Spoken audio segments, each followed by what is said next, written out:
Olá, pessoal, bem-vindos a mais uma aula de Direito Constitucional, Estado e Processo Legislativo. Eu sou a professora Isabelle Santos e nós vamos dar, então, continuidade ao módulo 4, que aborda o processo legislativo, só que hoje, na unidade 2, nós vamos falar basicamente mesmo sobre esse processo. No que tange ao processo legislativo, pessoal, o seu fundamento a gente vai encontrar justamente entre os artigos 59 e 69 da nossa lei maior. E o que diferencia o processo legislativo do procedimento legislativo? Então, eu coloquei para vocês que o processo legislativo é um conjunto de atos que são destinados à criação das normas de direito, enquanto que o procedimento ele vai ser justamente o modo pelo qual os atos do processo legislativo vão se realizar.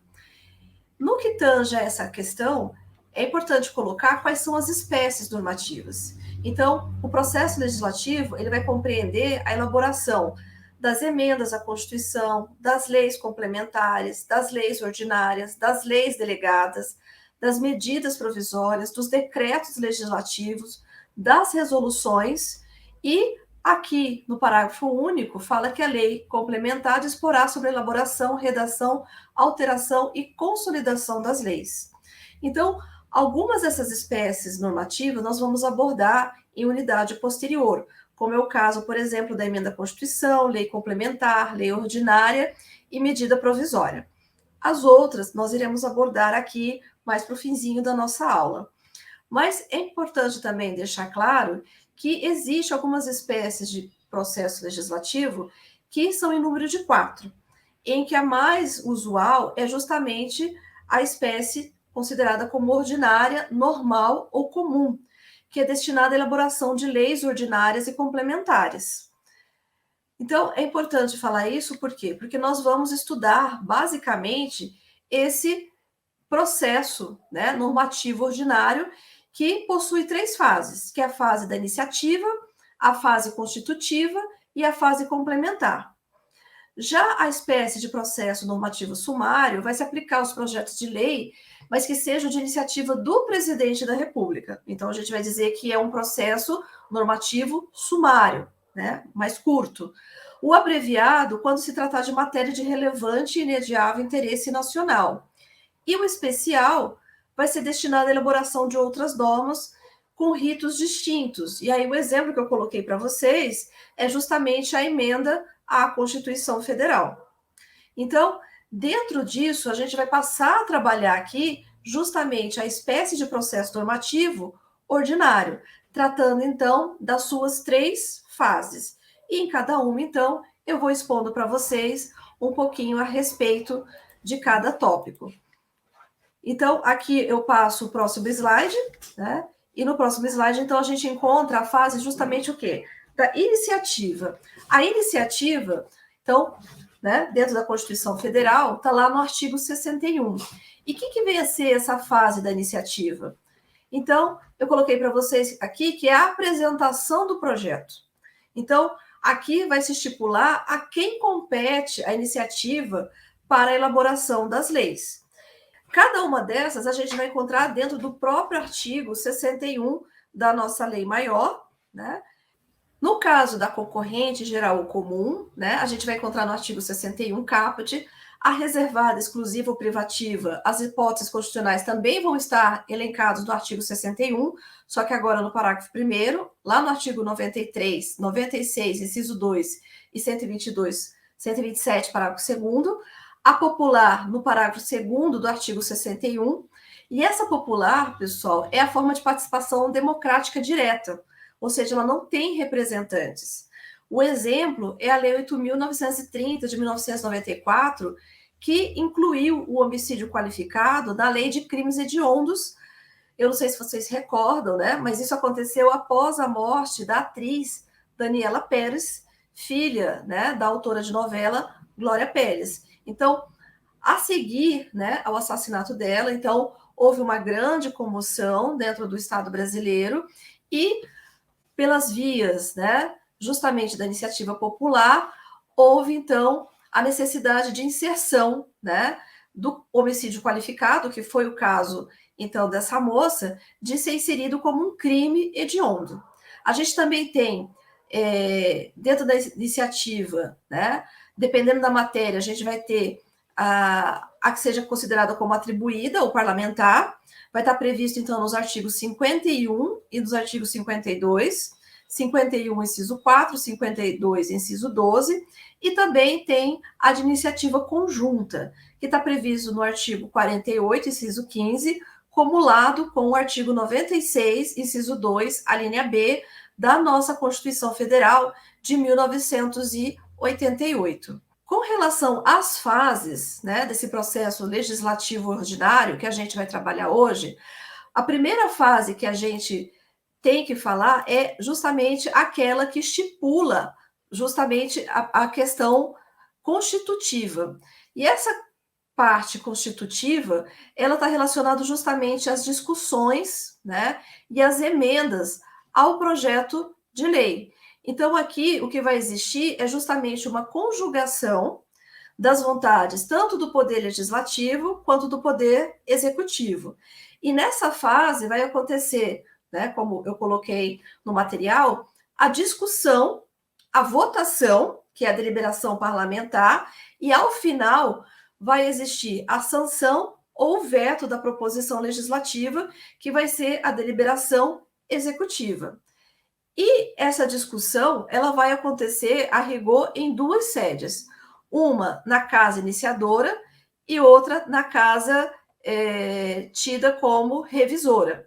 Então, nessa situação, o que vai ser a casa iniciadora e o que vai ser a casa revisora, né? Via de regra, os projetos de lei eles se iniciam na Câmara dos Deputados e são revisados no Senado Federal.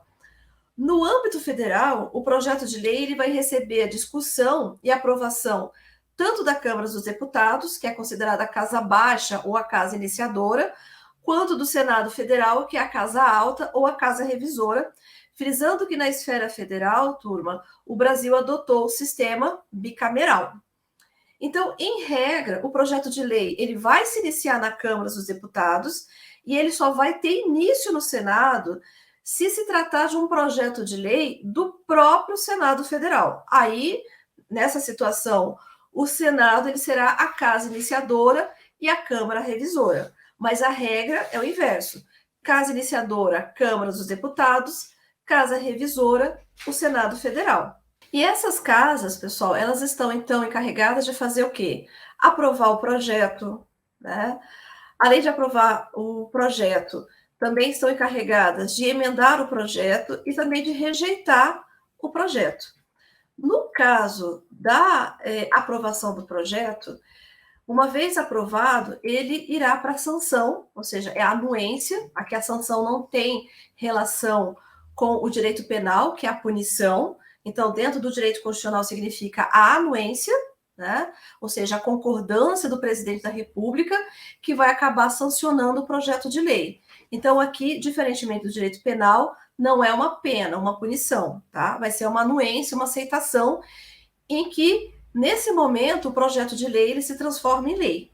Então, nessa fase da aprovação do projeto, aprovou-se o projeto na casa iniciadora e na casa revisora, ele vai para essa sanção do presidente da República ou também, ao invés de ser sancionado, pode ser vetado. Então, nesse caso, se houver uma discordância do Poder Executivo, vai existir, então, o veto. No que se refere à sanção, ela pode ser expressa, assim como ela também pode ser tácita. A sanção expressa é quando o chefe do executivo, ele deliberadamente, ele manifesta a sua concordância. Então, isso é feito de maneira o quê? Manifesta, né? Já a sanção tácita, recebido o projeto, se o chefe do executivo ele não se manifestar no prazo de 15 dias, o seu silêncio vai significar que houve a sanção desse projeto de lei, mesmo que ele não tenha feito isso de maneira expressa. É o famoso quem cala, consente, né? E qual que vai ser o prazo para o presidente sancionar o projeto de lei? Então, não há, né, na nossa legislação, nenhuma previsão a respeito disso. Porém, a gente sabe que o chefe do executivo ele tem 15 dias úteis para vetar o projeto de lei. e que o seu silêncio também importa na sanção. Então, acaba-se, né, afirmando que o prazo para sancionar também vai ser de 15 dias úteis. No que se refere ao veto, turma, ele pode ser jurídico ou político, vai ser jurídico se verificar a existência de inconstitucionalidade e será político quando o presidente da República entender que o projeto de lei ele é contrário ao interesse público. E o prazo para vetar, então, vai ser o quê? De 15 dias úteis, contados da data do recebimento. E quais serão os tipos de veto? Então, a gente pode ter o veto total e o veto, né, parcial. Ou se veta todo o projeto de lei, então a gente vai ter o veto total, ou somente parte dele, o veto parcial. O veto parcial, no caso, ele só vai abranger textos integrais de um artigo, de um parágrafo, de um inciso, de uma alínea, né? Então, a gente vai ter algumas partes que vão ser ali vetadas. Na hipótese do veto parcial também, pessoal, haverá análise pelo Congresso Nacional apenas do quê? Da parte que foi vetada. Então, aquela parte que não foi vetada, ela será promulgada e publicada e poderá entrar em vigor em um momento anterior àquela referida parte vetada, se foi um veto parcial, se esse veto parcial ele for derrubado, tá? Então, se houver isso, então ele pode posteriormente também ser promulgado e também ser publicado. Quais são as características, então, do veto? Né? O veto possui algumas características, como, por exemplo, ele sempre tem que ser expresso, né? Então, diferentemente da sanção, né, que pode ser tácita, o veto ele tem que ser sempre expresso. Então, não existe veto tácito. Ele deve ser sempre motivado, né, haver um fundamento, deve ser feito sempre por escrito. Ele também tem uma outra característica que é a consideração de que ele é relativo. E relativo por quê? Porque ele pode ser derrubado, né, pelo parlamento. Então, lá, por exemplo, pelo Congresso Nacional. E a gente também pode afirmar que o veto ele é irretratável. Isso por quê? Porque vetando e encaminhando os motivos para o Senado Federal, o presidente da República ele não pode se retratar. E ainda havendo sanção, não poderá haver aqui nesse caso a republicação de um eventual veto já posto ampliando seu objeto, ou ainda o veto após a sanção. Então, são algumas características específicas que a gente tem a respeito do veto, tá? Além da aprovação do projeto, então, tudo isso está relacionado à letra A, tá? Que é a aprovação do projeto. A gente também tem a possibilidade de emenda desse projeto de lei, então o projeto de lei ele volta para a casa iniciadora para que haja uma emenda. Então, se ele começou na Câmara dos Deputados, foi para o Senado Federal, e lá no Senado houve emenda desse projeto de lei, ele retorna para a casa iniciadora, para saber se estarão de acordo os deputados, né, federais ou não. E há também a possibilidade de rejeição do projeto. Então, se houver rejeição do projeto de lei, nesse caso, ele vai ser arquivado. Então, essas são as fases, né, justamente que se insere dentro da etapa constitutiva. Saindo da etapa constitutiva, a gente vai ter a chamada fase complementar. Essa fase complementar, turma, ela envolve as fases da promulgação, que é a certificação, e da publicação, que é a comunicação, né, de que aquele projeto de lei ele foi aprovado e se transformou em lei. Então, de acordo com o professor José Afonso da Silva, que é um dos grandes constitucionalistas brasileiros, ele aponta que o ato de promulgação ele tem como conteúdo justamente a presunção de que a lei promulgada ela é válida e, portanto, executória e potencialmente obrigatória. Então, o que vem a ser a promulgação, né? Que tem essas características, que faz com que a lei venha a ter essas características. Então, a promulgação é justamente o ato que vai atestar que a lei nasceu, que ela é válida para ser aplicada, ainda que essa lei ainda não esteja vigente. Porque eu não sei se vocês se recordam, né? na disciplina anterior, a Lei de Introdução às Normas do Direito Brasileiro, a LINDB, ela determina como regra que haja uma vacatio legis. Em geral, uma vacatio legis dentro do território brasileiro vai se estipular ali 45 dias, né? Se não houver uma data distinta, que pode ser um prazo maior, como pode ser, inclusive, começar, né, a ser vigente no dia da publicação. Mas aí a gente pode fazer um questionamento, né? O que se promulga? Se promulga a lei ou se promulga o projeto de lei? Então, de acordo com a doutrina, o que se publica e o que se promulga, né? Então, a promulgação primeiro e a publicação depois já não é mais o projeto de lei. Então, no momento em que ele é aprovado, ele já se transforma em lei. Então, no momento da promulgação, o que houve foi a promulgação da lei e não mais do projeto. Tanto é assim que o artigo 66, parágrafo 7º, fala expressamente em promulgação da lei e não do projeto de lei. Então, em regra, a lei deve ser promulgada por quem? Pelo presidente da República.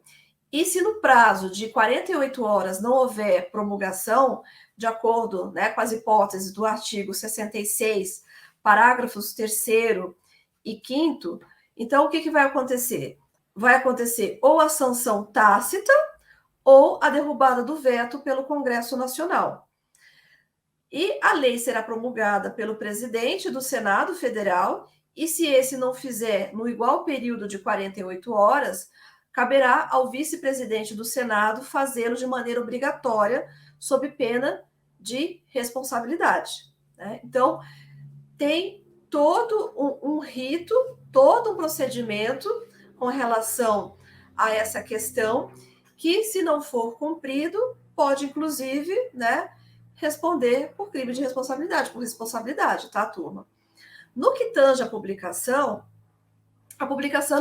já é o ato pelo qual vai se levar ao conhecimento de todos a existência da lei. Então, nesse caso, a publicação ela vai implementar-se pela inserção do texto da lei, onde? No Diário Oficial, devendo ser determinada por quem a promulgou.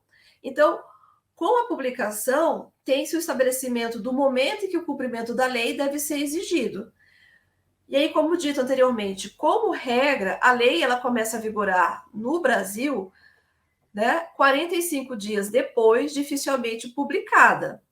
Isso se não houver o quê? Disposição expressa em contrário. Então, vai prevalecer essa regra, tá? Nos estados estrangeiros, a obrigatoriedade da lei brasileira, quando admitida, vai se iniciar, então, quando? 3 meses depois de oficialmente publicada. Lembrando, 3 meses não é igual a 90 dias, tá? Vai depender dos meses do ano. Lembrando que alguns meses têm 28 dias, tem ano bissexto, tem 30 dias, 31 dias, então são 3 meses.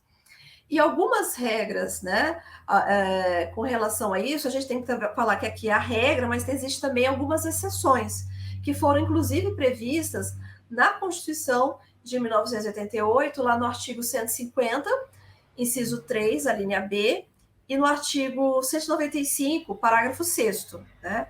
Então, o período que vai da publicação da lei até a sua vigência, como já visto, né, anteriormente, é a chamada vacatio legis. E, finalmente, né, grande importância deve ser atribuída ao ato de publicação, no sentido de que, após a publicação, ninguém poderá excusar-se de cumprir a lei alegando seu desconhecimento. Então, a publicação, ela enseja, portanto, a presunção de conhecimento da lei que nasceu por todos. E isso é o que traz o artigo 3º da Lei de Introdução às Normas do Direito Brasileiro. Voltando às espécies normativas, como eu disse para vocês, em aulas posteriores nós vamos trabalhar algumas espécies normativas, e aqui eu vou falar dessas 3 espécies, que são a lei delegada, os decretos legislativos e as chamadas resoluções. Então, o que vem a ser cada um, né? No caso, a lei delegada, ela se caracteriza como uma exceção ao princípio da indelegabilidade de atribuições. Então, a regra é não delegar. Então, quando existe uma lei delegada, é uma exceção. E esse princípio é uma exceção ao princípio da indelegabilidade das atribuições, na medida em que a sua elaboração ela é antecedida de delegação de atribuição do Poder Legislativo, que vai delegar ao Executivo, através da chamada delegação externa corporis. Então, o Legislativo ele vai poder delegar o poder de elaborar as regras, tanto internamente, ou seja, no que tange às comissões temáticas, né, nos termos regimentais, e se não houver recurso para o plenário, e essa é a denominada delegação, então, como eu disse para vocês, interna corporis. Então, existe a externa corporis e a interna corporis. Então, internamente, vai ter a delegação interna corporis, como também externamente para outro poder, e essa será a delegação externa corporis, tendo-se, então, como exemplo, né, a própria lei delegada, que é elaborada por quem? Pelo presidente da República, após uma prévia solicitação ao Congresso Nacional, no qual vai se delimitar o assunto sobre o qual se pretende legislar. Então, trata-se aqui da primeira fase do processo legislativo de elaboração da lei delegada, denominada, então, de iniciativa solicitadora. Então, essa solicitação ela vai ser submetida à apreciação do Congresso Nacional, que, no caso de aprovação, tomará a forma de resolução, especificando, então, o quê? O conteúdo da delegação e os termos do seu exercício. No que se refere aos decretos legislativos, os decretos eles são o meio pelo qual são materializadas competências exclusivas do Congresso Nacional, de acordo com o artigo 49 da nossa lei maior, ou seja, aquelas que não necessitam de sanção presidencial. E atuam justamente para quê? Para regularizar efeitos de medidas provisórias que não foi convertido em lei. Então, deflagrado o processo legislativo, o que vai ocorrer? A discussão no Congresso, e se houver aprovação do projeto pela maioria simples, passa-se imediatamente a promulgação, que é realizada pelo presidente do Senado Federal, que vai determinar, então, a sua publicação. Então, aqui não existe a manifestação do presidente da República sancionando ou vetando pela própria natureza desse ato. Por quê? Porque ele vai versar sobre matérias de competência exclusiva do Congresso Nacional. Então, vai conferir uma certa subjetividade ao regulamentar, né? A temática, bem como em virtude de expressa previsão constitucional. Então, isso vocês podem encontrar e fazer a leitura lá do artigo 48, caput, né, a cabeça do artigo, como também no artigo 49 da nossa Constituição Federal de 88. No que tange às resoluções, então, nesse tópico, é interessante falar que as resoluções, elas possuem um critério residual, né, e tem como função justamente o quê? Materializar competências privativas agora da Câmara dos Deputados, de acordo com o que traz o artigo 51 da Constituição, bem como do Senado Federal, que vai estar previsto lá no artigo 52 da Constituição Federal. E algumas matérias regimentais do Congresso. Então, vai estar relacionado o quê? A materializar competências da Câmara, do Senado ou do próprio Congresso, que é a junção dessas duas casas. Então, os regimentos internos, eles vão determinar as regras sobre o processo legislativo de modo geral, né? Deflagrado assim o processo legislativo na forma de regimento. Então, as discussões, elas vão acabar dando-se nas respectivas casas, né?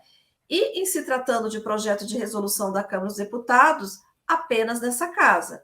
Quando for projeto de Senado Federal, unicamente no Senado Federal. E na hipótese de resolução do Congresso, a tramitação vai ser, então, o quê? Bicameral. Vai passar pela Câmara e vai passar pelo Senado. Então, se passar pela Câmara dos Deputados, né, a gente vai ter uma tramitação apenas na Câmara dos Deputados. Se for um projeto do Senado, unicameralmente apenas no Senado. E na hipótese de resolução do Congresso Nacional, a tramitação já não vai ser unicameral, mas sim bicameral. Por quê? Porque vai passar tanto pela Câmara quanto pelo Senado Federal. Então, uma vez aprovado pela maioria simples, né, passa-se a promulgação que será realizada pelo presidente da Casa, que pode ser tanto o presidente da Câmara ou o presidente do Senado, se for, então, uma tramitação unicameral, e no caso da resolução do Congresso, pelo presidente do Senado Federal. Então, os mencionados presidentes é que determinarão a publicação, né? E as resoluções também, né, assim como no caso que nós vimos, né, referente aos decretos legislativos, não necessitam de sanção presidencial.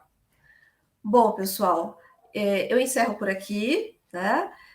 Trago para vocês aqui um pouco das referências que foram utilizadas, além da nossa Constituição Federal de 1988, foram utilizadas as obras do professor Paulo Roberto de Figueiredo Dantas e da professora Tieme Saito, né, que traz uma obra mais específica sobre a questão do processo legislativo e que vocês podem estar, então, estudando, né, essas obras que estão lá na UFMS Digital, então vocês têm acesso facilmente, tá? Para complementar aquilo que está sendo tratado em sala de aula.